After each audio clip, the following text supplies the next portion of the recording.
அழகு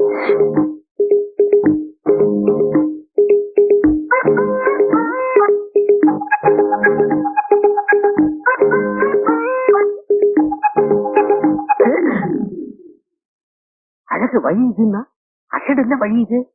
வயசு கொஞ்சம் தூக்கலா இருக்கும் போல இருக்கே. மகனே வடிவேலு, நீ மாட்டினடா. சமைக்க தெரியுமா? தெரியுமே.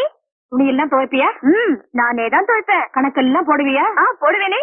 இங்க 10ஆம் நம்பர் வாய்ப்பாடு சொல்லு. அந்த ஒரு வாய்ப்பாடு தான் மறந்து போச்சு. பரவாயில்ல, இதெல்லாம் கேப்பீங்க, அப்புறம் பிடிக்கலன்னு போயிடுவீங்க. ஏண்டே, பொண்ணு என்னவோ அழகு கிழக்குன்னு அங்க போனா கழுகு மாதிரி ஒரு கழுவி தலைய விரிச்சு போட்டுக்கிட்டு நிக்குது. இதான் பொண்ணு. இதுதான் பொண்ணா? அப்ப அது பொண்ணோட அம்மா. ஏன் சம்பந்தி, உங்க கூட்டிங்களா? இவங்க தான் தலைய வாரிட்டு நின்னாங்க.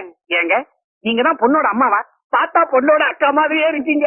எங்க ஊர்ல எல்லாரும் என்ன அப்படிதான் சொல்லுவாங்க. நீ என்ன பண்ற?